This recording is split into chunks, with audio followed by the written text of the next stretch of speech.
దేవుని బిడ్డలముగా మనము ఎప్పుడూ ఒక విషయాన్ని మర్చిపోకూడదు. మనం ఏమై ఉన్నామో అది దేవుని కృప వలన అయి ఉన్నాం. మన జీవితంలో మనం ఏది సాధించినా అది దేవుని కృప వలన సాధిస్తాం. దేవుని హస్తము లేకుండా, దేవుని సన్నిధి లేకుండా, దేవుని అనుమతి లేకుండా, దేవుని చిత్తము లేకుండా ఏది కూడా నీ జీవితంలో, నా జీవితంలో సంభవించదు. కనుక మన జీవితంలో దేవుని స్థానాన్ని గుర్తించడం, మన జీవితంలో దేవుని హస్తాన్ని గుర్తించడం చాలా అవసరం. మానవుడు ఏమనుకుంటాడు అంటే, నేను కాబట్టి అనే మాట ఒకటి ఉంది తెలుగులో. నేను కష్టపడ్డాను కాబట్టి కట్టుకున్నా, నేను కష్టపడ్డాను కాబట్టి కొనుక్కున్నా, నేను కష్టపడ్డాను కాబట్టి వెనకేసుకున్నా. నేను అనేది పోవట్లేదు. అని ఈరోజు నేను అనే పదం ఎలా వచ్చిందంటే దేవుని మూలముగా. నువ్వు దేవుని మూలముగా ఉన్నావు. నా ప్రాణం ఏ పాటిది? నీటి ఆవిరి వంటిది. అప్పుడు కనిపించి అప్పుడు మాయమైపోయే నీటి ఆవిరి వంటిది. ఇది మన గుర్తింపు. ఇది మన గుర్తింపు. అందుకనే ప్రభువు ఒక మాట హెచ్చరించారు. ఏమండి? ఇర్మియా గ్రంథము 9వ అధ్యాయం. ఇర్మియా గ్రంథం 9వ అధ్యాయం. జెర్మయా చాప్టర్ 9.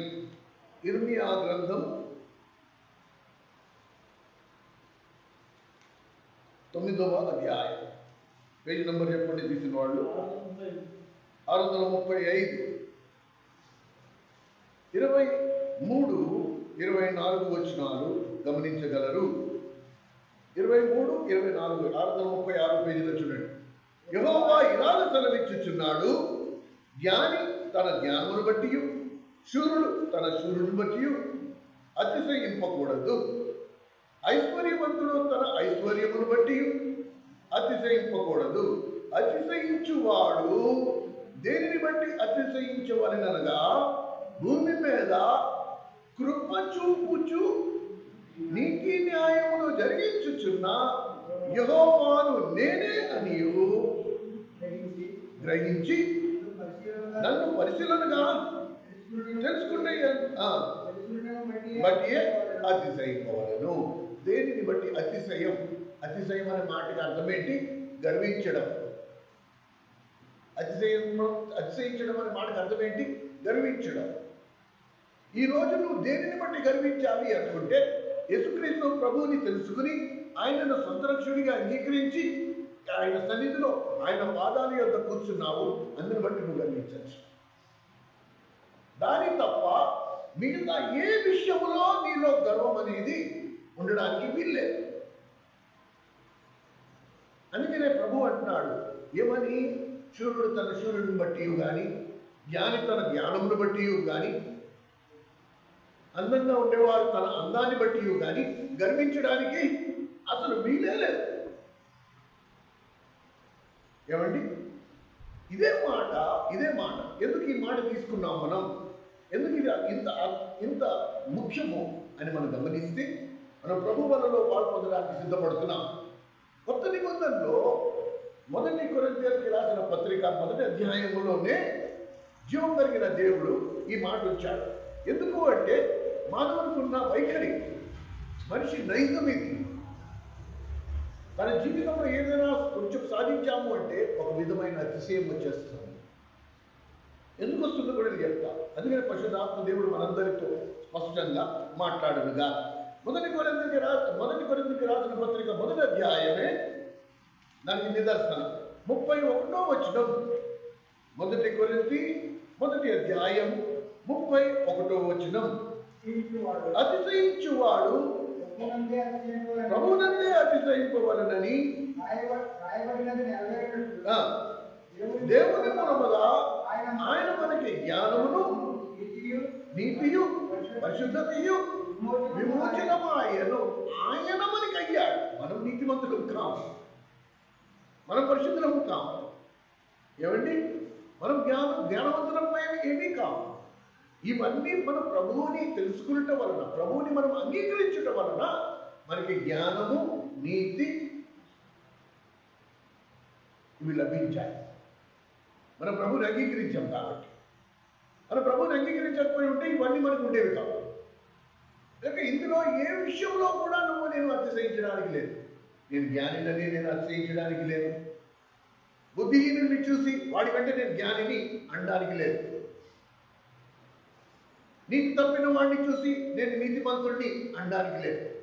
ఎందుకంటే ఇవేమీ నీవి నావి కాదు. బుద్ధి జ్ఞానము సర్వసంపదలు ఆయన యందు గుప్తమై ఉన్నాయి. ఆయన గుప్పులు విప్పి నీకు ఇస్తేనే తప్ప నువ్వు నేను ఏమీ లేని శూన్యులం. జీరో, పెద్ద శూన్యం. మన దగ్గర ఏమీ లేదు. ఈ మంటి శరీరం తప్ప మన దగ్గర ఏమీ లేదు. ఇవన్నీ జీవం కలిగిన దేవుడు నీకు నాకు కలుగజేశాడు. కలుగజేసినందున మనము ఏమనాలా? ఆ మహాదేవుని వలన ఇవి నాకు కలిగినాయి, నాలో ఏమీ లేదు. ఎప్పుడు మర్చిపోద్దండి, ప్రభువు నిన్ను నన్ను ఆశీర్వదించిన ఆ ఆశీర్వాదంలో నువ్వు నేను కొనసాగాలి అనుకుంటే మాత్రం ఈ విషయాన్ని నిత్యము మనం జ్ఞాపకం ఉంచుకోవాలి. ఎందుకంటే మానవ నైజం ఏంటి? మీసాలు మెల్లేసే గుణం. గమ్మునే నేను కాబట్టి నేను అనేది వాడు నిన్ను మాటి మాటికి శోధిస్తూనే ఉంటాడు. నువ్వు కాబట్టి ఇలా ఉన్నావు, ఇంకెవరైనా అలా ఉండగలరా? నువ్వు కాబట్టి ఇంతసేపు ప్రార్థన చేస్తున్నావు, ఇంకెవరైనా ప్రార్థన చేస్తున్నారా? నువ్వు కాబట్టి ఇంత నీతిగా ఉన్నావు, ఇంకెవరైనా నీతిగా ఉన్నాడు? ఆ పురుగు నీ బుర్రలోకి మాత్రం దూరనివ్వమా. ప్రభువా, ఈరోజు నేనేమై ఉన్నాను? అది కేవలం నీ కృప వలన అయి ఉన్నాను. ఈరోజు నలుగురు నన్ను నీతిమంతులుగా గుర్తిస్తున్నారంటే అది నీ నీతిని నాకు అనుగ్రహించే మూలంగా. నేను నీతి మాలిన వాడను, నీలో ఉన్నాను కాబట్టి, నేను నీలో ఉన్నాను కాబట్టి నీ నీతిని బట్టి నేను నీతిమంతుడిగా గుర్తించబడుతున్నాను, కానీ నాలో నీతి లేదు. ఇది చాలా ముఖ్యమండి. మీరు కొన్ని బైబిల్లో కొన్ని ఎగ్జాంపుల్స్ మీకు చూపిస్తా. ఎందుకు మానవుడు దాన్ని అంగీకరించాడు? ఎందుకు మానవుడు తను తాను హెచ్చించుకుంటాడు? నేను ప్రార్థన చేశానంటే స్వస్థతలు వచ్చేస్తాను, నేను ప్రార్థన చేశానంటే పని జరిగిపోదు. ఈ నైజం ఎందుకు వచ్చేస్తుంది అంటే మానవుడు ఒక్కటే జీర్ణించుకోలేడు. ఒక విషయాన్ని మానవుడు జీర్ణించుకోలేడు. ఆ జీర్ణించుకోలేని గుణాన్ని బట్టి ఈ సమస్య. ఏ సమస్య నేను చూపిస్తాను. మనకి ఒక వ్యక్తి చాలా పరిచయస్తుడు ఉన్నాడు, గుడ్డివాడు. వాడు పుట్టడమే గుడ్డివాడిగా పుట్టాడు, సరేనా?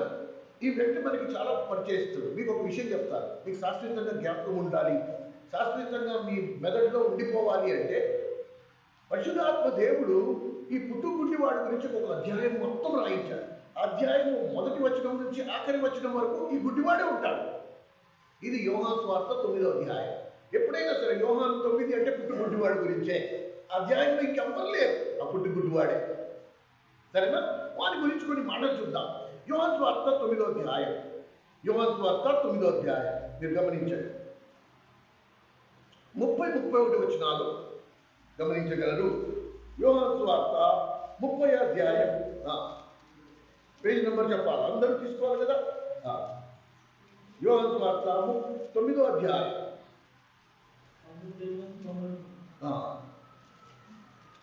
90వ పేజీ 30-31 వచనాలు. అందుకు ఆ మనుషుడు ఎక్కడి నుండి వచ్చానో ఆశ్చర్యమే అయినను ఎవరు నా కన్నులు తెచ్చారు? నేనైతే గుడ్డివాడిని, నేను గుడ్డివాడినండి. ఎవరో వచ్చి నా కంటికి బురద పూశారు, ఆయన ఎవరో నేను చూడలే. నేను వెళ్ళి నీళ్ళలో నా కళ్ళు కడుక్కుని వచ్చే లోపల ఆయన లేడు. నీ కళ్ళు ఎవరు తెరిచారని మీరు అడుగుతున్నారు, నేను ఏం సమాధానం చెప్పాలి? చాలా ఎంత పెద్ద తిరకాసో చూడండి. నాకు ఈ యోహాను సువార్త 9వ అధ్యాయాన్ని మేము పట్టుకుని కూర్చుంటే ఎన్ని రోజులు గడిచిపోతాయో నాకు అర్థం కాదు. ఎన్ని ప్రశ్నలు అందులో. ఎందుకు మానవుడు ఇలా ఉంటాడు? ఇప్పుడు క్లుప్తంగా మన భాషలో మనం మాట్లాడుకుంటే యోహాను సువార్త 9వ అధ్యాయాన్ని ఒక వచనంలో ఒక సెంటెన్స్లో మనం చెప్పాలి అంటే ఏం చెప్పాలి? గుడ్డివాడు ఉన్నాడు, వాడు పుట్టుకతోనే గుడ్డివాడిగా పుట్టాడు. అలాంటి వాడిని ప్రభువు ఎదుర్కొని వాడి కంటికి బురద పూసి పోయి శిలాయిని అనే కోనేట్లో కడుక్కు అంటే వాడు వెళ్ళి కడుక్కున్నాడు, వాడికి చూపు వచ్చేసింది.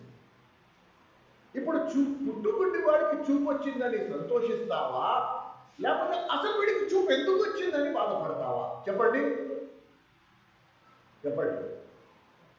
వాడికి చూపు ఎందుకు వచ్చింది, ఎలా వచ్చింది, ఎప్పుడు వచ్చింది, ఎవరి వల్ల వచ్చింది, ఇన్ని విషయాలు అవసరమా? అసలు పుట్టుగుడ్డి వాడివి, నీకు చూపు వచ్చింది, ఓ దేవా నువ్వు ఎంత గొప్ప దేవుడవు నాయన, వీడిని మేము కళ్ళగా చూసాం, మా కళ్ళ ముందర చూపు లేకుండా పుట్టాడు, ఈ రోజు నీ వలన వాడికి చూపు వచ్చింది. ఒక మాట తెలిపోయింది కదా. వీళ్ళ పంచాయతీ ఎక్కడి నుంచి మొదలై ఎక్కడి వరకు వెళ్ళిపోయిందంటే వాళ్ళ తల్లిదండ్రులు పిలిపించి పంచాయతీ పెట్టారు. నీ కొడుకు పుట్టుకతోనే గుడివాడిగా పుట్టాడు కదా, వాడికి చూపు ఎందుకు వచ్చింది అంటే చూపు రాకూడదా? అసలు ఏంటి నీ బాధ ఏంటి? అవునండి పుట్టుకు గుడ్డివాడే. ఇప్పుడు వాళ్ళ తల్లిదండ్రులు అడిగితే వాళ్ళ తల్లిదండ్రులు ఏం చెప్తాడు? వాడు ఉదయాన్నే లేచి వీడి చేత వాడి చేత, ఈ ఊరు మనం అడిగిన ఊరు వాడే వెళ్ళేవాడు, వాడు మాట విని గుర్తుపడతాడు. అరే హరీష్ అక్కడికి సెంటర్లోగా ఇదిగో నన్ను అంతవరకు దింపుతావా అంటే అంతా దింపుతానంటే హరీష్ భుజం మీద చెయ్యేసి నడుచుకుంటూ సెంటర్ వరకు వెళ్ళాలి. అరే ఈ మలుపు ఇది ఆ మలుపేనా అంటే ఈ మలుపే, ఇక్కడే పక్కన. అక్కడ కూర్చున్నాడు, అక్కడ రోజు అంతా అడుగుతున్నాడు. సాయంత్రం ఎంతో పోగు చేసుకుని మళ్ళీ ఎవరో ఒకళ్ళు పట్టుకున్నాడు, ఇంటికి వచ్చాడు, ఇదిగో అమ్మ ఇవాళ సంపాదన అని ఇంట్లో ఇచ్చేవాడు. వాడు అమ్మ నాన్న తిండి పెట్టేవాడు, వాడు తినేవాడు శుభ్రంగా. ఇదే పని వాడికి రోజు పుట్టుక నుంచి ఆ వయసు వచ్చేంత వరకు.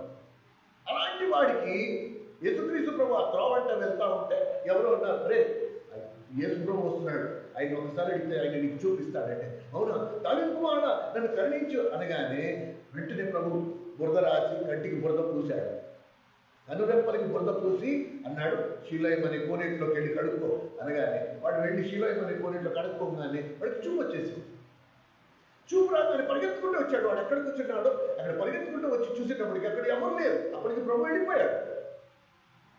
అంటే ఏంటి? ప్రభువు వీడికి ముట్టి చూపు ఇవ్వడం అనేది వాడు ప్రభువుని చూడలేదు. ఎందుకు చూడలేదు? ఇంకా కోనేట్లోకి వెళ్ళి కడుక్కోలేదు. మాట స్వరం మాత్రమే విన్నాడు, కానీ ఆయన ఎవరో తెలియదు, గుడ్డివాడు. ఎలా తెలుస్తుంది? సరే ఇప్పుడు వెళ్ళాడు, ఆ కోనేట్లో వెళ్ళి కళ్ళు మొత్తం శుభ్రంగా బురదంతా కడుక్కోగానే చూపు వచ్చేసింది. అయ్యో నాకు చూపు వచ్చేసింది అని చెప్పి దత్తులు వేసుకుంటాం అందరికీ, అరే తమ్ముడా నాకు చూపు వచ్చేసింది, నాకు అందరికీ చూపు వచ్చేసింది, నాకు చూపు వచ్చింది అనుకుందానే. ఇదేంటి వీడు వాడే కదా, రోజు సెంటర్లో ముష్టడుకునేవాడు వీడే కదా, వీడు పుట్టుకునేవాడు కదా, వీడు చూపు ఎలా వచ్చింది అనగానే దగ్గరికి వచ్చి, ఏంటి నీకు చూపు వచ్చిందా? నువ్వు పుట్టుకునేవాడే కదా అంటే అవును. మరి నీకు చూపు ఎలా వచ్చింది అంటే నాకు తెలియదు, ఎవరో వచ్చి బురద పూసాడు, కడుక్కున్నా చూపు వచ్చేసింది. అలా ఎలా రావాలి నీకు? అలా ఎందుకు రావాలి నీకు? బురద పూస్తే చూపు ఎందుకు వచ్చేస్తుంది? నీకు పూసిన వాడు ఎవడంటే నేను చూస్తే కదా, నాకు బురద పూసిన వాడిని నేను చూస్తే కదా వాడు ఎవడో నేను చెప్పడానికి. నాకు చూపు రావడం మాత్రం వాస్తవం. ఏమండి ఇక్కడ చూడండి, వింత చూడండి. మళ్ళీ చదువుదాం 30. అరే ఇంతమందిని బాగు చేశాడే, ఇంతమందిని స్వస్థపరిచాడే, నేను విన్నాను, నాకు ఎవరో చెప్పారు, ఆయన ఎవరో మీకు తెలియదా? నాకే గుడ్డుండి నాకే ఆశ్చర్యం వేస్తుంది. అయితే ఒక మాట నికరం ఏంటది? ఆయనను నేను ఆయనను చూడకపోయినా ఆయన నా కన్నులు తెరిచాడనే మాట మాత్రం వాస్తవం. అక్కడితో ఆగిందా? చదవండి మళ్ళా 32, 33 వచ్చిన. ఎవరైనా వచ్చినట్టు లోకం ఉంటున్నప్పుడు వినపడలేదు. ఈయన దేవుడి నుండి వచ్చేవాడు ఏమీ చేయలేదని వారితో అందుకు వాడు కేవలం పాపలే పుట్టినవాడు చూడండి, నేను ఇందాక చెప్పాను కదా, అసలు ఎందుకు దాన్ని అంగీకరించారు? ఘనత దేవునికి ఘనత చెందుతున్నప్పుడు మానవుడు ఎందుకు సహించలేడు తెలుసా?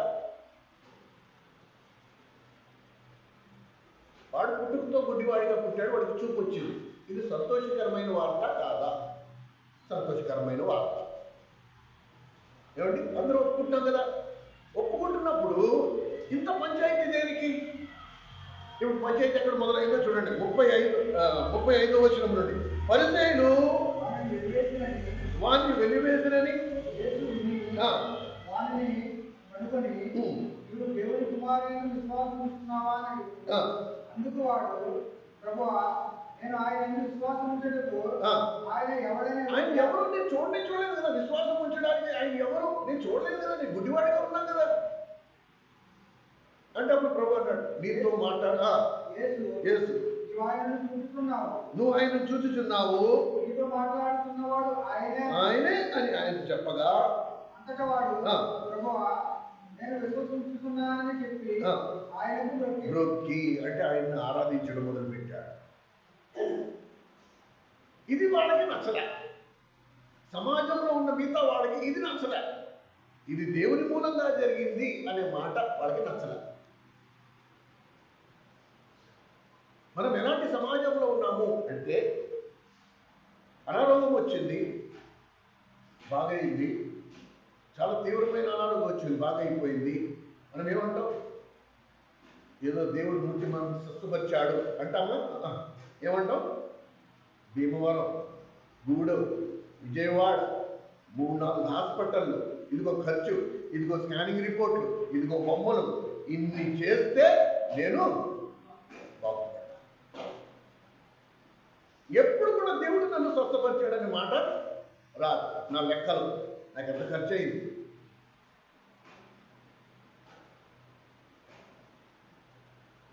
అది దేవుడు నీకు నాకు నేర్పించాలని ఆశపడుతున్నాడు. అతిశయించువాడు దేవుని మూలముగా, గాయపరచువాడును నేనే, కట్టువాడును నేనే. ఈ చిన్న మాట మనకి ఒకవేళ అర్థమైతే మానవుడు ఏం చేస్తాడంటే, నేను వేసుకుంటున్న మందుల మూలంగా ఏదో తొందరగా అయిపోయి ఆ డాక్టర్ దేవుడిలాగా ఏదో నన్ను స్వస్థపరిచాడు. ఈ చిట్టా అంతా చదువుతాం, కానీ ఈ చిట్టాలో దేవుడి పేరు ఎక్కడ ఉండదు. ఇది మానవ నైజం. ఇది మానవ నైజం. మార్త మరియ లాజరుల కుటుంబంలో లాజరు చనిపోయాడు. ఏమండి, లాజరు చనిపోయాడు. ఇప్పుడు వాళ్ళు ఏమంటున్నారు? అక్క చెల్లెలు ఇద్దరు ఏమన్నారు? అసలు ప్రభు అంటే నా తమ్ముడు చావనే చావకపోదుడు. లూకాసు వార్త 11వ అధ్యాయం 3వ వచనంలో ప్రభు అన్నాడు, ఈ చావు చదువుదాం. అది కూడా లూకాసు వార్త 11వ అధ్యాయం.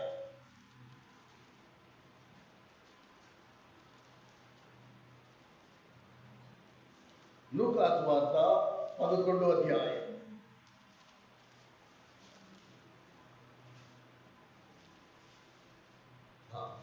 3వ వచనం. మాకు కావాల్సిన ఎక్కడది? లాజరు 13.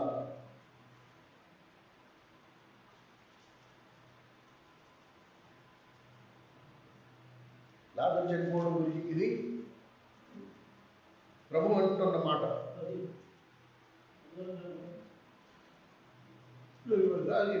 దయచేసి క్షమించండి. ఇది లూకాసు వార్త కాదు, యోహాను వార్త. దయచేసి క్షమించండి. యోహాను వార్త, లూకాసు వార్త కాదండి, యోహాను వార్త. 91వ పేజీ 11వ అధ్యాయం 3వ వచనం.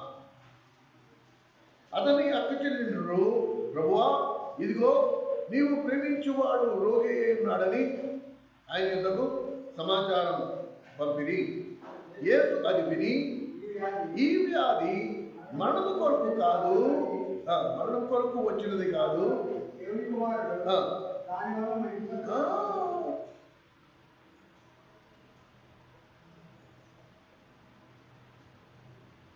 అయితే మనము మన జీవితంలో సంభవించేవి ఏవైనా సరే మనం ఎట్లా చూడాలి?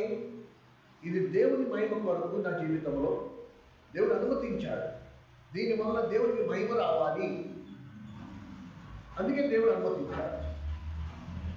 ఎప్పుడైనా గుర్తుంచుకోండి, ఎప్పుడైనా గుర్తుంచుకోండి. మనకి ఏదైనా సరే దాన్ని సంతోషంగా అంగీకరించడం, ఇది దేవుని మహిమ కొరకు దేవుడు నన్ను వాడుకుంటున్నాడు, ఈ వ్యాధి నాకు మేలే చేస్తుంది, దీనివల్ల దేవుడికి మహిమ వస్తుంది, నా శరీరము నేను దేవుడికి అప్పగించుకుంటా, దేవుడు కొంతకాలం దీన్ని నడగొట్టుకొని పర్వాలేదు. మట్టి శరీరంలో ఏముందండి? కానీ రేపు దేవుడు నిన్ను స్వస్థపరిచినప్పుడు దేవుడికి ఎంత మహిమ.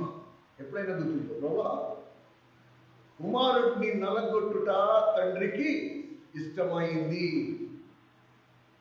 తన కుమారుడినే సిలువకు అప్పగించాడు ఆ తండ్రి. నువ్వు నేను ఏ పాటి వారము? కనుక ఈ విషయాన్ని మనము స్పష్టంగా గ్రహించవలసిన అవసరం ఉంది. దేవుని సంఘం దగ్గరికి వస్తే ప్రభువు సంఘానికి నేర్పించిన ఏకైక పాఠం, అతిశయించువాడు దేవుని అందే అతిశయించవలెను. ఏమండి, నువ్వు లాజర్ని తీసుకో, లేకపోతే మొదటి కొరింథీయులకు రాసిన ఒక మాట చదువుతాం చూడండి. మొదటి కొరింథీయులకు రాసిన పత్రిక 1వ అధ్యాయంలోనే 26వ వచనం నుండి మీరు గమనించండి. మొదటి కొరింథీయులకు రాసిన పత్రిక 1వ అధ్యాయంలోనే 26వ వచనం నుండి మీరు చూడండి. మిమ్మల్ని పిలిచిన పిలుపును చూడుడి.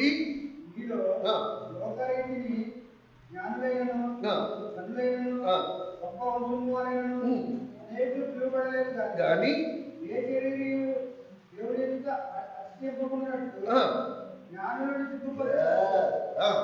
లోకములో నుండి వెళ్లి వారిని దేవుడు ఏర్పరచుకున్నాడు. బలవంతులైన వారిని సిగ్గుపట్టుటకు లోకములో బలహీనమైన వారిని దేవుడు ఏర్పరచుకున్నాడు. ఎన్నికైన వారిని రక్తము చేయటకు లోకంలో నీచులైన వారిని, ధృవీకరింపబడిన వారిని, ఎన్నికైన వారిని దేవుడు ఏర్పరచుకున్నాడు.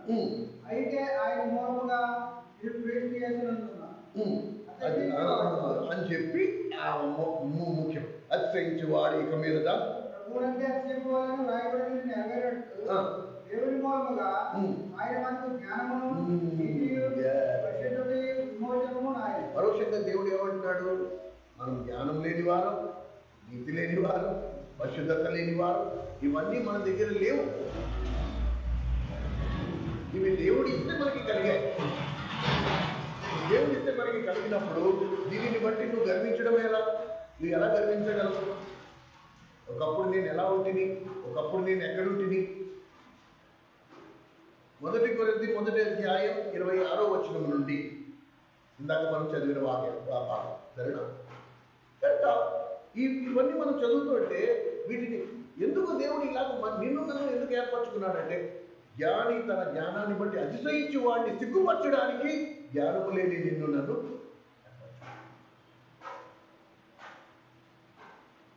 బలవంతుడు తన బలాన్ని బట్టి అతిశయించి వాడిని సిగ్గుపరచడానికి బలహీనులైన నిన్ను నన్ను ఏర్పరచుకున్నాడు. ఈరోజు మనం ఏదైతే కలిగి ఉన్నామో ఇవన్నీ ప్రభువు మూలముగా కలిగి ఉన్నాము అనే మాట మనం ఎప్పుడు మర్చిపోవాలి. ఈ పాఠము మనకి ఏం నేర్పిస్తోంది అంటే, ప్రేమైన సహోదరి, ఇది శాశ్వతంగా గుర్తుంచు. ఈ మాట ఇక్కడ కూర్చున్న ప్రతి ఒక్కరి హృదయాన్ని తాకుతుంది. ఒకవేళ మీకు ఏమాత్రం జ్ఞానం ఉంటే దీని హృదయంలో భద్రపరుచుకుంటారు.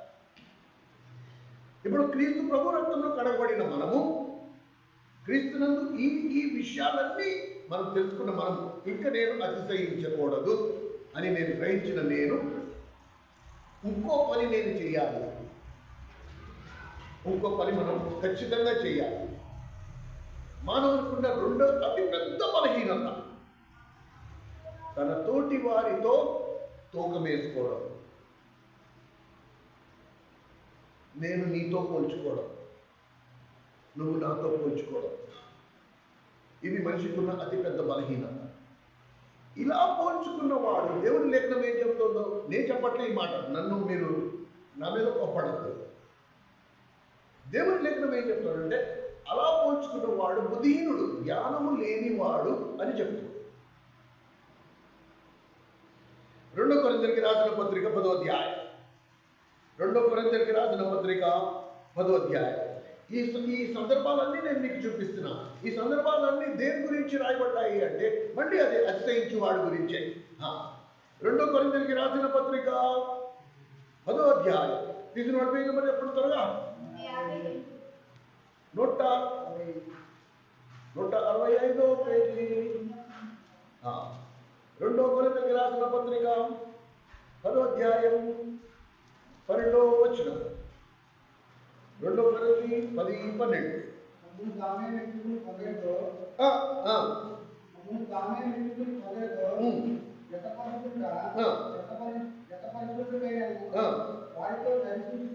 సరిచూచుకునే నేను కానీ వారు తమలోనే ఒకరిని బట్టి ఒకరు ఎన్నిక చేసుకుని ఒకరితో ఒకరు సరిచూచుకున్న వారు నందున గ్రహింపు లేక ఉన్నారు.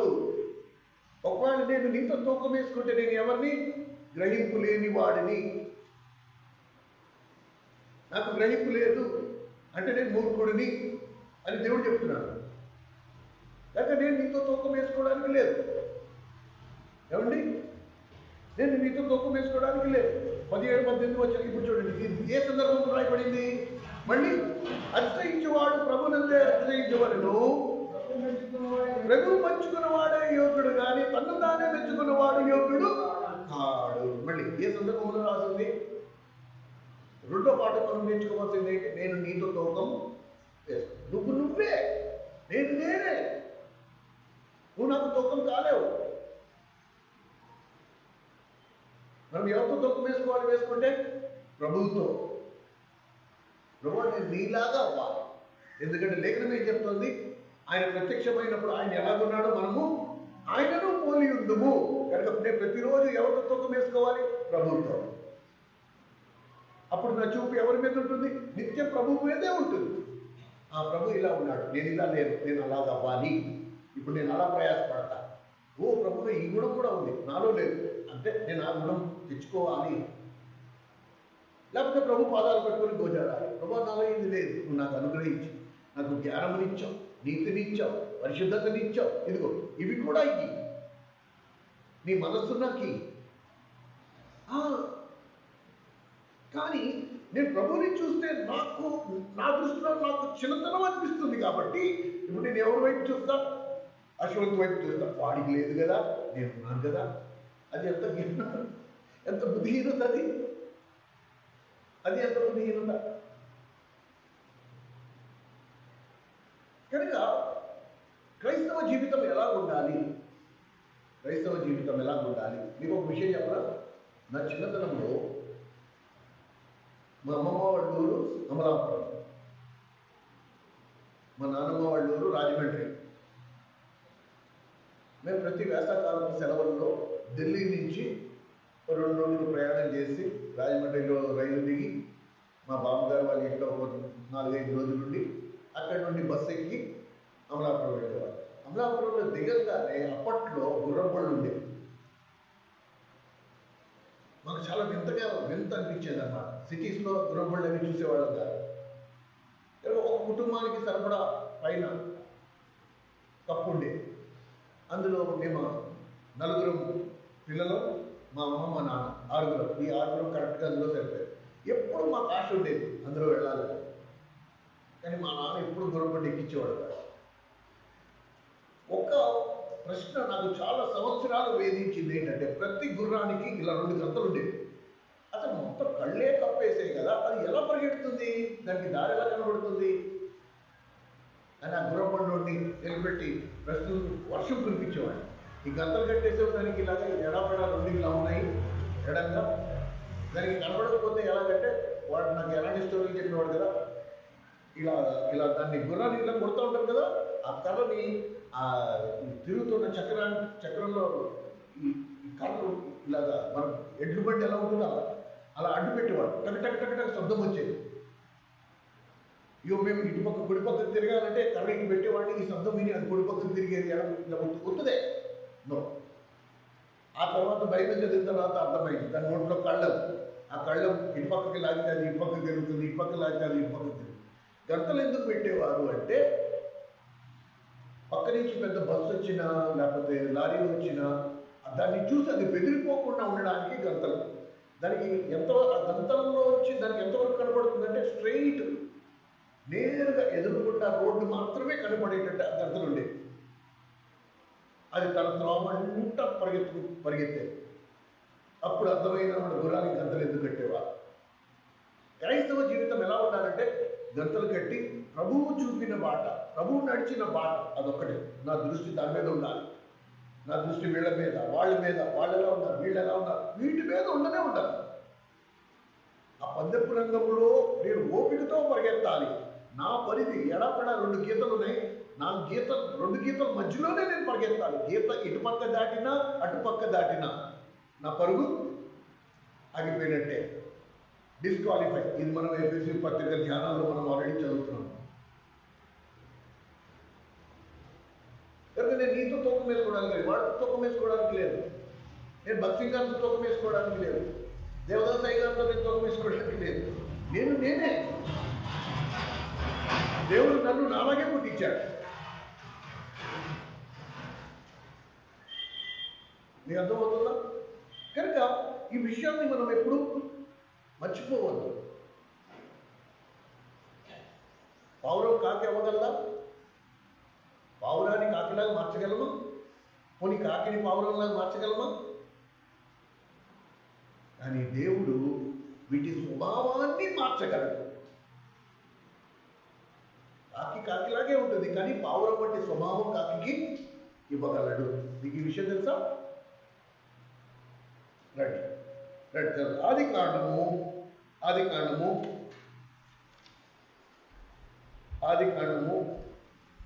8వ అధ్యాయం. ఆది కాండం 8వ అధ్యాయం.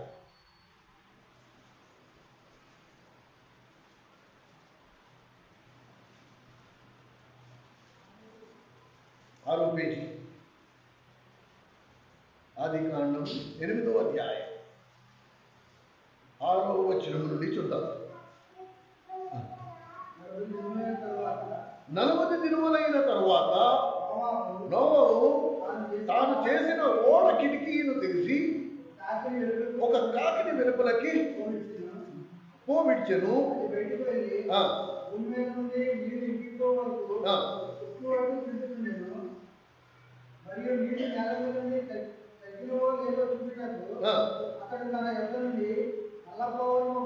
చూసారా? ఫస్ట్ ఏం చేశాడంటే దేవుడు తన నిర్ణయాన్ని బట్టి భూమి అంతటినీ జలప్రళయంలో కమ్మింపజేసేశాడు. భూమి మొత్తం నీటిలో మునిగిపోయింది. నరుడు కాలు మోపేంత భూమి కూడా మిగలకుండా ఎక్కడ చూసినా నీళ్ళే. కానీ నోవహు కుటుంబీకులను రక్షించడానికి దేవుని భయం కలిగి ఉన్న కుటుంబం కాబట్టి దేవుడు అన్నాడు, నువ్వు వెంటనే ఒక ఓడ సిద్ధం చేసుకో అంటే ఓడ తయారు చేసుకున్నారు. ఈ కుటుంబీకులందరూ ఓడలో ఉన్నారు.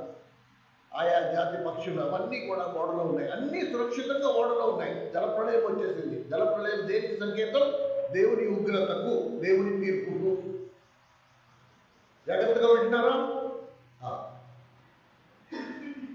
దేవుని తీర్పుకు గుర్తైన ఆ జలప్రళయంలో మొత్తం అంతా చనిపోయారు.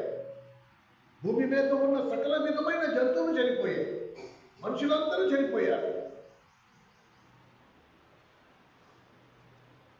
బ్రతికున్న ఏ జీవి లేదు భూమి మీద, ఆ ఓడలో ఉన్నవారు తప్ప. ఆ ఓడలో ఉన్నవారు తప్ప. ఓడలో ఎవరున్నారు? 8 మనుషులు. నోవహు, తన భార్య, నోవహు కొడుకులు, కోడలు. 8.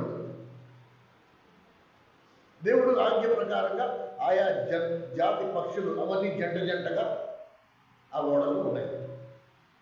దేవుడు 40 రోజులు నేను జలప్రళయంలో భూమిని నాశనం చేస్తానన్నాడు. 40 రోజులు అయిపోయాయి. 40 రోజులు అయిన తర్వాత ఒక కాకిని బయట కిటికీలోంచి బయటికి విడిచిపెట్టాడు. ఈ కాకి బయటికి వెళ్ళిన తర్వాత ఎక్కడైనా కాళ్ళు మోపడానికి నేల ఉండాలి కదా, అలా ఎగురుతూ ఉండలేదు కదా. ఎంతసేపు ఎగురుతుంది? దాన్ని కూడా రెక్కలు నొప్పెడతాయి. అసలు చెట్టే లేదు, ఎక్కడ నేల, అసలు నేలే లేదు. చెట్టు ఎక్కడి నుంచి వస్తుంది? కనుక కాలు మోపలేక, ఎక్కడ కాలు మోపలేక తిరిగి ఎక్కడికి వచ్చేయాలి? మళ్ళీ ఓడ దగ్గరికి రావాలి. అసలు నోవా కాకిని ఓడ కిటికీలోంచి బయటికి పంపించిన ఉద్దేశం ఏంటి? దాని పని ఏంటి? మొత్తం అంతా భూమంతా తిరిగి అసలు ఎక్కడైనా నేల కనబడుతుందో లేదో చూసి ఆ సమాచారాన్ని తీసుకొచ్చి నోవాకి చెప్పడం, ఇది ఉద్దేశం. కానీ ఆ వెళ్ళిన కాకి తిరిగి మళ్ళీ రాలేదు. వెళ్ళిన కాకి తిరిగి రాలేదు. ఇప్పుడు పావురాన్ని వదిలాడు. పావురాన్ని వదలగా ఈ పావురం మొత్తం అంతా సంచరించి అన్ని చోట్ల చూసింది. ఎక్కడ కాలు మోపడానికి స్థలమే లేదు. అందుకే తిరిగి తిరిగి మళ్ళీ ఎదుర్కొంటూ ఓడ దగ్గరికి రాగానే నోవు చేయి ఇలా బయట పెట్టగానే చేతి మీద వచ్చి కూర్చుంది. దాన్ని లోపల తెచ్చుకున్నారు. పావురానికి కాలు మోపడానికి స్థలం లేనప్పుడు కాకి ఎక్కడికి వచ్చింది? ఈ కాకి బయటికి వెళ్ళిన తర్వాత ఏం చూసింది తెలుసా? చచ్చిన కళేబరాలన్నీ కూడా నీటి మీద తేలుతున్నాయి. ఈ ఓడలో ఉండి ఉండి ఈ ముసలోడు పుట్నాలు పప్పుతో మా ప్రాణాన్ని తీసేశాడు, నోరు ఎగటేసేసింది. ఈ చచ్చిన కళేబరాలు ఇన్ని ఉండగా అసలు నాకు లోటేట అనుకుని ఎక్కడ కాలు మోపింది? ఆ చచ్చిన కళేబరాల మీద కాలు మోపింది. ఈ చచ్చిపోయిన జంతువులు, దుప్పిలు, జింకలు ఇవన్నీ మొత్తం నీటి మీద తేలుతా ఉన్నాయి. చచ్చిన కళేబరాలు చక్కగా వాటిని ఆస్వాదిస్తూ రోజుకొక వంటకం, రోజుకొక డిష్, రోజుకొక రుచి, ఆ కుళ్ళిపోయిన మాంసం తినుకుంటా అలా ఉండిపోయింది. కానీ పావురం మాత్రం తన స్వభావాన్ని బట్టి వాటిని ఆశ్రయించాక ఏం చేసింది? తిరిగి ఓడ దగ్గరికి వచ్చేసింది. ఇప్పుడు కొన్ని రోజులు అయిన తర్వాత, వారం రోజులు అయిన తర్వాత మళ్ళీ విడిచిపెట్టినట్టు చదవండి ఆ మాట.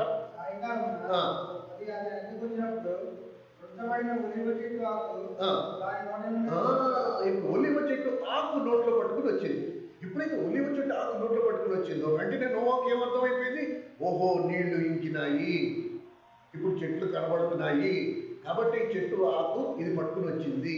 అయితే మనం ఇప్పుడు ఓడలోంచి బయటికి రావచ్చు. ఇప్పుడు చెప్పండి, ఎవరి స్వభావం మంచిది? ఎవరి స్వభావం మంచిది? పౌర స్వభావం మంచిదా, కాకి స్వభావం మంచిదా? దీని మీద చాలా రోజులు నేను ప్రసంగాన్ని కూడా చేశాను ఇంతకు ముందర. ఓడ దేవుని సంఘానికి గుర్తు. ఓడ దేవుని సంఘానికి గుర్తు. నువ్వు ఎన్ని పర్యాయములు తిరిగి వస్తే అన్ని పర్యాయములు దేవుని సంఘము నిన్ను తిరిగి లోపలికి చేర్చుకుంటుంది. కొంతమందికి సంఘంలో ఉండి ఉండి ఎగటేస్తుంది. అమ్మ నా వల్ల కాదు, ఇలా ఉండాలంటే నా వల్ల కాదు, అక్కడికి వెళ్ళకూడదు, అది చేయకూడదు, ఇది చేయకూడదు, నాకు స్వేచ్ఛ కావాలి. వాళ్ళు కాకి స్వభావం వంటి వారు. వాళ్ళు బయటికి వెళ్ళిపోయి తిరిగి రావు ఇక. కానీ వాళ్ళు దేని మీద? ఆ చచ్చిన కళేబరాలు. సమాజంలో మరణం, సమాజంలో చావు, సమాజంలో జీవం లేని పరిస్థితి, ఆ జీవం లేని వాటితో వాళ్ళు హ్యాపీ. ఇలా చాలా వర్తమానాలు ఉన్నాయి, చాలా ప్రసంగాలు చేశారు. సరేనా? అయితే ఇప్పుడు మూలం దగ్గరికి వద్దాం. ఎవరి స్వభావం మనం సదృశ్యంగా తీసుకోవాలి? మనం ఎలా ఉండాలి? కాకిలాగా ఉండాలా, లేకపోతే పావురంలాగా ఉండాలా? పావురానికి చెప్పిన పని అది నమ్మకంగా చేసుకుని తిరిగి వచ్చేసింది. ఒలివ చెట్టు కొమ్మ, ఒలివ చెట్టు కనబడినప్పుడు తిరిగి రావాల్సిన అవసరం లేదు. కాలు మోపడానికి మనకి స్థలం దొరికింది, ఉండిపోవచ్చు కదా. కానీ ఒక కొమ్మ నరికి ఒక ఆకు దాన్ని నోట్లో పట్టుకుని అది తిరిగి నోవు దగ్గరికి వచ్చి నోవుకి సమాధానం చెప్పింది. ఇదిగో నేల కనబడింది, ఇదిగో ఆకు తీసుకొచ్చాను చూడు. తన పని చెప్పి నమ్మకంగా చేసింది. తన పని నమ్మకంగా చేసింది.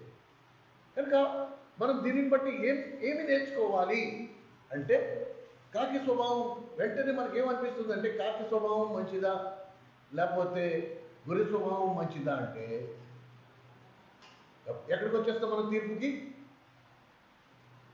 పావురం స్వభావం మంచిదా అంటే మనం ఏమంటాం? పావురం స్వభావం మంచిది. ఎందుకు మంచిది అంటే దానికి బోల్డ్ ఎగ్జాంపుల్స్ చెప్పచ్చు. పావురం పరిశుద్ధాత్మకు సాదృశ్యంగా ఉంది, లూకాసు వార్తలో యోర్దాన్ నదిలో యేసుప్రభు బాప్తిసం తీసుకున్న తర్వాత తెల్లని పావురంలాగా పయనించి ఆయన భుజం మీద వాలింది. అందుకనే పావురం మంచిది. ఏమండి? తర్వాత పావురము పరిశుద్ధమైనది. మీరు ఇంటికెళ్ళగా చదువుకోండి, లేవికాండంలో ఆ మాట 5వ అధ్యాయం 11వ వచనంలో అది పరిశుద్ధమైన పావురము పరిశుద్ధమైనదని. ఇలా ఎన్నో విషయాలు కానీ మనము నేర్చుకోవలసిన మూల పాఠం, ఏ కాకిని నువ్వు నేను ఆశ్రయించుకుంటున్నావు, ఏ కాకి చచ్చిన కళేబరాలను ఆశ్రయించిందో ఆ కాకి గురించి, ఎప్పుడైతే ఆ కాకి దేవుని హస్తంలోకి, దేవుని చేతిలోకి వచ్చిందో, కాకి వంటి స్వభావం కలిగిన వారు సంఘములో ఉంటే ఎలాగ మారిపోతారో చూస్తున్నారా? చూపించిన మొదటి రాజుల గ్రంథము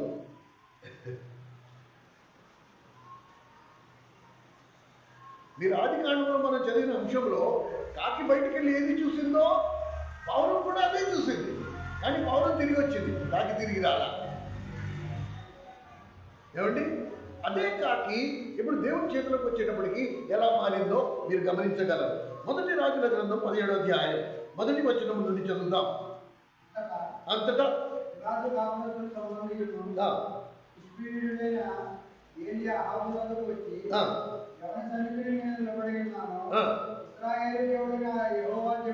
జీవంతోడు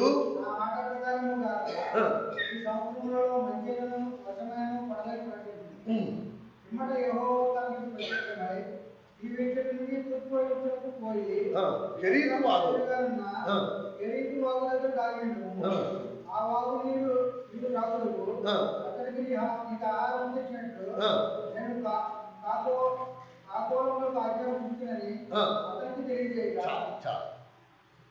ఇక్కడ మనం గమనించాలి, ఇక్కడ ఇది చాలా వింతగా ఉంటుందండి. ఇక్కడ దేవుడే ఏలియాతో ఏమంటున్నాడు, కెరీతు వాగు దగ్గరికి వెళ్ళి అక్కడ కూర్చో,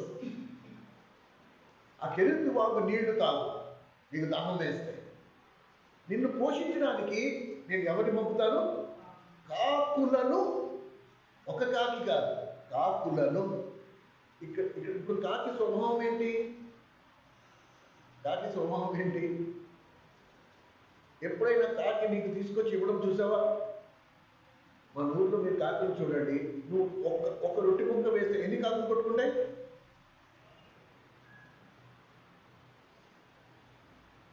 ఇలాంటి కొట్టుకుని, లాక్కుని, పీక్కుని తినే కాకులు ఎప్పుడైతే దేవుడి చేతులు పడ్డాయో, ఇప్పుడు దేవుడు కాకులతో ఏలియాతో ఏమంటాడు, నేను కాకులను పంపి నిన్ను చదవండి, ఆ మాట చదవండి. 7వ వచనం మనం చదువు. రాజుకు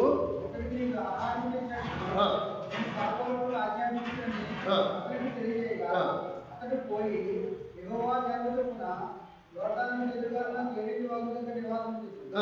అక్కడ కాకోలంలో ఉదయమందు రొట్టెను మాంసమును, అస్తమయమందు రొట్టెను మాంసమును అతని ఎదురు తీసుకుని వచ్చుతుంది. అతడు వాగు నీరు త్రాగుతూ వచ్చింది. ఉదయము సాయంత్రం 2 పూట్ల. ఏమండి? ఇప్పుడు ఒకసారి ఆలోచించి చూడండి, ఒక కాకే రొట్టె మాకు 2 తీసుకురాలేదు కదా, దానికి ఉన్న ఒకటే నోరు, ఆ నోటితో ఒక రొట్టెని పట్టుకోగలదు అంతే. కనుక ఇప్పుడు ఈ కాకులు చూడండి, ఒక కాకి రొట్టె తీసుకొస్తూ ఉంటే ఇంకో కాకి మాంసం ముక్కలు తీసుకొస్తా ఉంటాం. ఎంత ఆశ్చర్యం కదా! అది కూడా తినకుండా.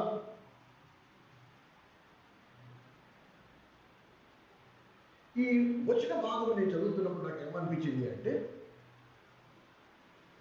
కాకి వంటి స్వభావం కలిగి ఉన్నా సరే, ఒకవేళ నేను ఆయన చేతిలో పడితే ఆయన నా స్వభావాన్ని మార్చగలడు,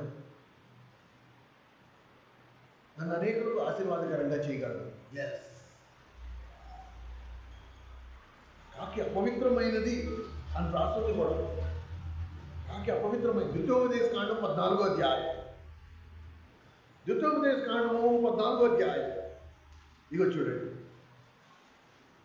ద్వితీయోపదేశ కాండము 14వ అధ్యాయం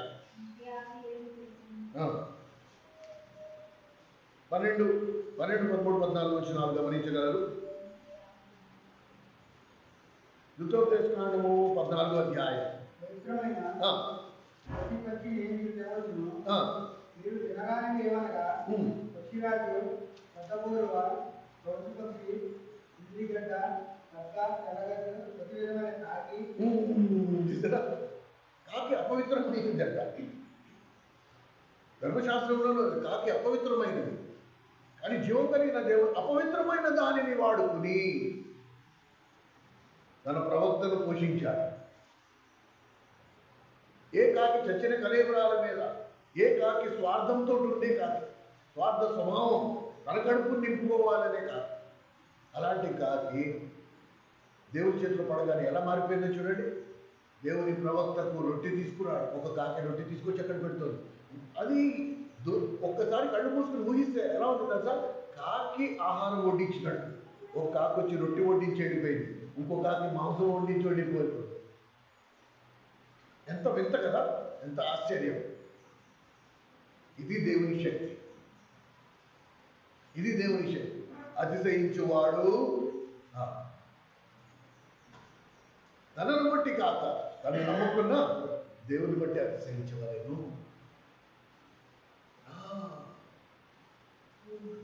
క్రైస్తవుడికి ఉండవలసిన అతి పెద్ద పాఠం అండి. యూ కెనాట్ ఎటు పరిస్థితిలో ఏ విషయంలో కూడా నువ్వు అతిశయించడానికి లేదు. ఏ విషయంలో ఎక్కడ కూడా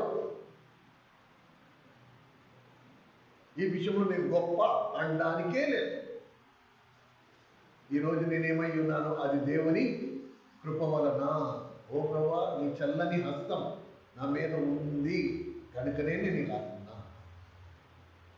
నేను మొగాడిని, నేను తిరగబెట్టేవాడిని, నేను కాబట్టే తిరగబెట్టేశాను అనే మాటే వద్దు.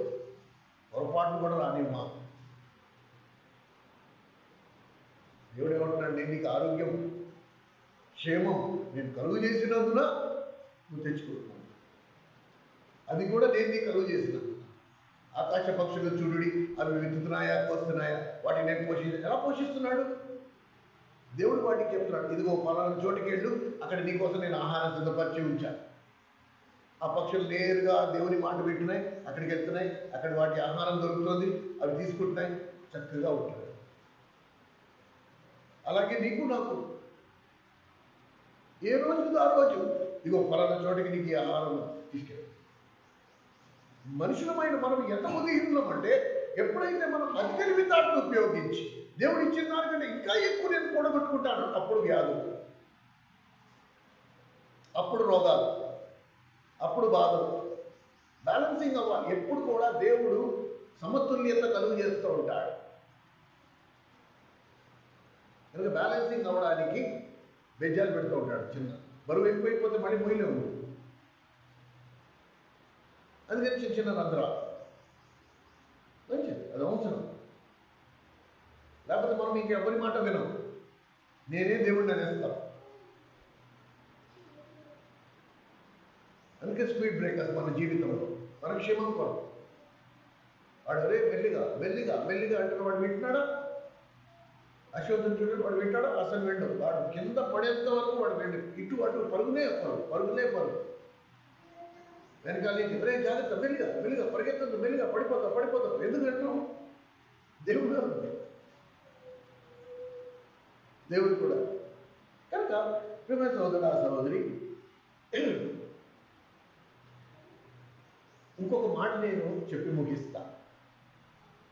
ఇది దేవుని సత్యాలలో ఇంకొక సత్యం.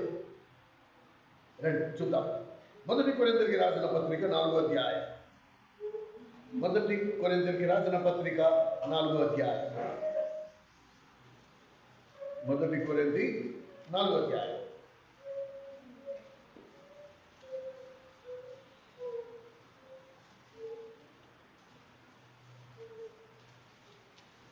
పేజ్ నెంబర్ చెప్పండి.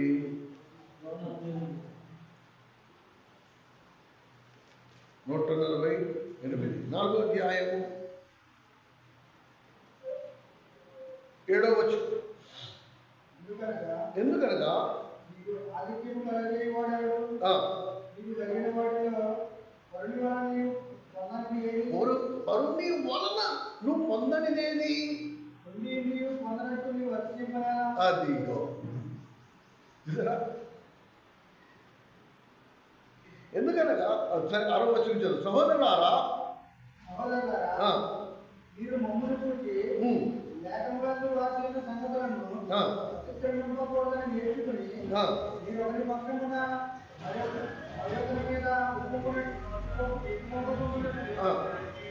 ఉండునట్లు ఈ మాటలు మీ నిమిత్తమై నా మీదను అపోలో మీదను పెట్టుకుని ఆదర్శంగా చెప్తున్నాను. ఎందుకనగా నీకు ఆదిత్యము కలుగజేయవాడెవడు?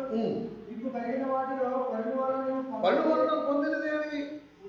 పొందనట్లు నీవు అతిశయింపనేలా. ఆ మాటకు అర్థం ఏంటంటే, ఈ రోజు నువ్వు ఏది కలిగి ఉన్నా సరే అది పరుని వలన నువ్వు పొంది ఉన్నావు. అలాంటప్పుడు నువ్వు ఎలా అతిశయించగలవు? అది దేవుడు నీకు పరుని వలన కలుగు చేశాడు. నీ అంతటా నువ్వు ఎలా అతిశయించగలవు? ఇంకా అతిశయించడానికి నా అంతటా నేను చేస్తే నేను అతిశయించడానికి అవకాశం. ఏది నా అంతటా నేను చేయలేదు కదా. ఆ జ్ఞానం ఒకవేళ నేను చేస్తే ఆ చేసే జ్ఞానం ఎవరు ఇచ్చాడు? మళ్ళీ అంటే దేవుడే ఇచ్చాడు. కనుక చేసింది ఎవరు? దేవుడు చేశాడు. నేను ఈ పని చేశాను అంటే ఈ కాళ్ళు చేతులు సురక్షితంగా ఉంచింది ఎవరు? దేవుడు. కనుక ఎవరు చేసినట్టు? దేవుడు చేశాడు. నేను పనిముట్టును మాత్రమే. మళ్ళీ అతిశయించకుండా ఎందుకు? ఎలా అతిశయించగలవు నువ్వు? అందుకనే ప్రభు అన్నాడు, అతిశయించువాడు ఆ దేవునిని బట్టి అతిశయం. అది కూడా నన్ను తెలుసుకున్నట్టయ్యందే మీరు అతిశయించాలి. ఈరోజు మనం క్రైస్తవులము, మనం దేవునిలో ఉన్నాము కాబట్టి ఆ దేవుడే నాకు అతిశయము. అండ్ రెండో సత్యం, నేను ఎవరితో తూకం వేసుకోను. తూకం వేసుకుంటే నేను జ్ఞానము లేనివాడిని అవుతాను. నాకు దేవుడే తూకం, నాకు దేవుడే కొంత. ఆయన పరిశుద్ధతకు సమానమైన పరిశుద్ధత నేను కలిగి ఉండాలి.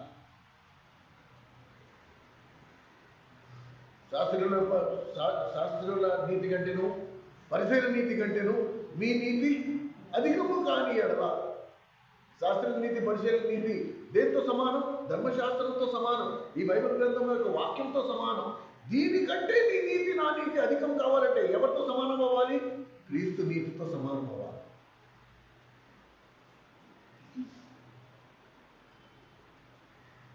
అందుకనే ప్రభు అన్నాడు, నేను వచ్చినప్పుడు మీరందరూ నన్ను పోలి ఉంటారు. అంటే నీకు ముందుగానే టార్గెట్ ఫిక్స్ చేసేసాడు. ఈ క్రైస్తవ జీవితము నువ్వు దేని కొరకు జీవించాలి? ప్రభువు పోలికలోకి రావాలని జీవించాలి. నేను ఎవరి వైపు చూడాలి? ప్రభు వైపు చూడాలి. పాత నిబంధన కాలంలో యోధులు మీరు చూడండి, దానియేలుని చూడండి.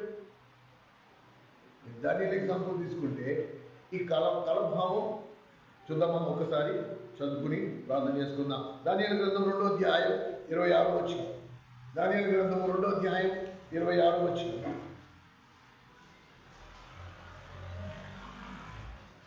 దానియేలు గ్రంథము 2వ అధ్యాయం 26వ వచనం. నేను చూసిన కలయిలు దాని భావములు తెలియజేయడానికి ధైర్యమా? అడుగుగా రాజసమూహంలో ఇలాగ ప్రత్యుత్తరమిచ్చింది. రాజవిధిన ఈ మర్మము జ్ఞానులైనను జ్ఞానవిద్యగలవారైనను చతుర్గానులైనను జ్యోతిష్కులైనను తెలియజెప్పజాలరు. అయితే మర్మమును బయలుపరచగల గల దేవుడు ఒకడు పరలోకమందున్నాడు. చూడండి, నేను మొనగాండి నేను చెప్పేస్తాను అంటున్నాడా? అనంట మర్మము బయలుపరచు శక్తి కలిగిన దేవుడు పరలోకమందు ఉన్నాడు. అంత దినములందు అదిగో దేవుడు తెలియజేశాడు అంటాడు, కానీ నేను తెలియజేస్తాను అన్నా. మీకు అర్థమవుతుందా? నిజమైన క్రైస్తవుడు ఎలా ఉండాలి? ఇది దేవుని వలన జరిగింది, నా గొప్పతనం ఏమీ లేదు ఇందులో. నిన్ను నీవు మరుగుపరుచుకో. నా జీవిత లక్ష్యం ఏమై ఉంది?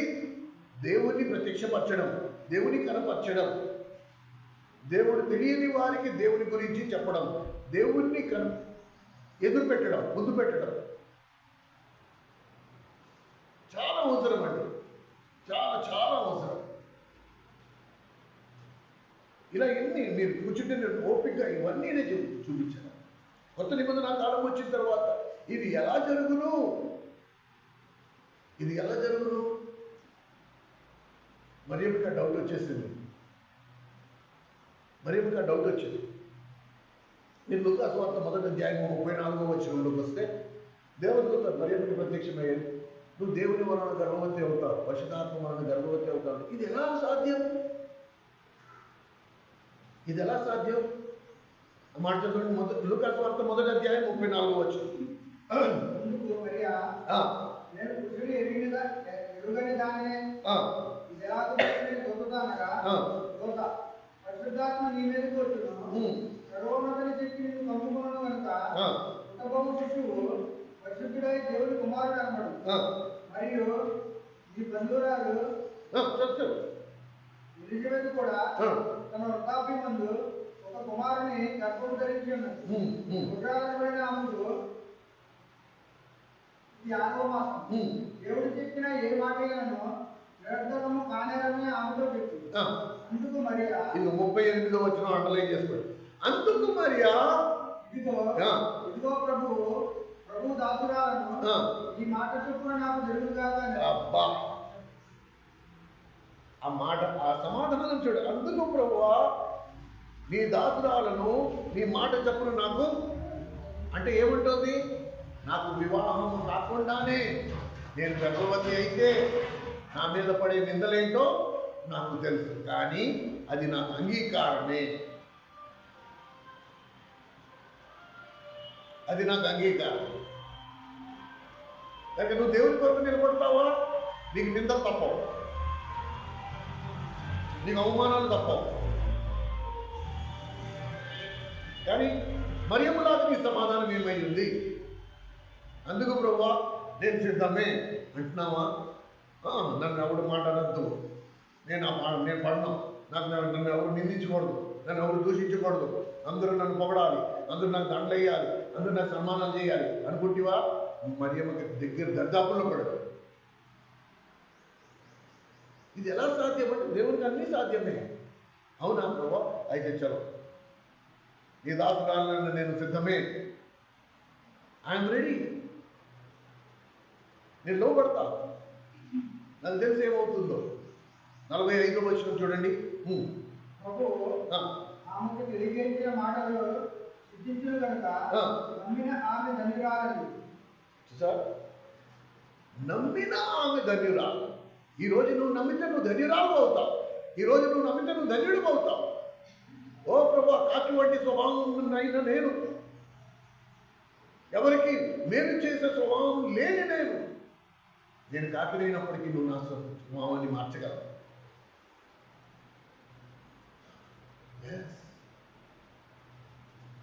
పౌరాన్ని కాకిలాగా మార్చలేము, కాకిని పౌరాన్ని మార్చలేము, కానీ జీవం కలిగిన దేవుడు వీటిలోన్నిటి స్వభావాన్ని మార్చగలడు. కనుక నేనే, నువ్వే. కానీ మన స్వభావములు భిన్నమైనా సరే మన స్వభావాన్ని దేవుని స్వభావంగా మార్చగలిగే దేవుడు మనకున్నాడు. మారడానికి నువ్వు ఇష్టమా, సిద్ధమా లేదా? అది నీ మీద, నా మీద ఆధారపడదు. ఎవరు ఎంతగా లోబడతారో, ఎవరు ఎంతగా పరిశుద్ధాత్మతో సహకరిస్తారో వారిలో అంతగా త్వరగా కార్యాలు జరుగుతాయి. ఎవరు ఎంతగా డిలే చేస్తారో, అనిష్టం చేస్తారో వారిలో లేటుగా కార్యం జరుగుతాయి. అంతే తేడా. There is no other difference. వేరే ఉద్దేశం ఏమీ లేదు. 49వ వచనం ఒకసారి చదవండి. 49.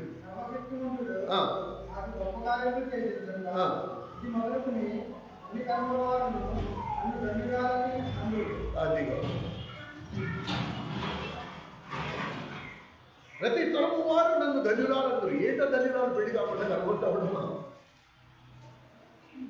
కానీ దాన్ని అంగీకరించింది. ఎందుకంటే మరియమ్మ ధన్యురాలు అయిపోయింది. ప్రేమ సహోదరి, ఈరోజు నీ నా విశ్వాసము పరీక్షింపబడే సమయం. అంటే మనం దేని యందు అతిశయిస్తున్నామో అది మనం పునరాలోచన చేసుకోవాలి. ఎవరి యందు మనం అతిశయిస్తున్నాం? ప్రభునందా?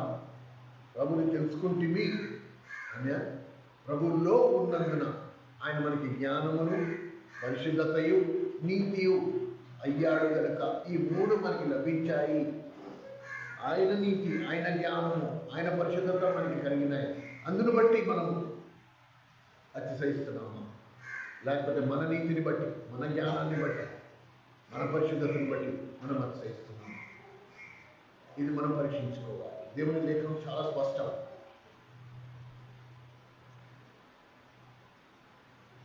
మనం కృషి ఇంట్లో మేము కూర్చున్నప్పుడు కూడా ఇదే అన్ని రాళ్ళు అడుగుతా ఉంటే సాక్ష్యాలు చెప్పే విధానం కూడా ఏకైక లక్ష్యం, నీవు నోరు విప్పితే ప్రభు కనబడాలి.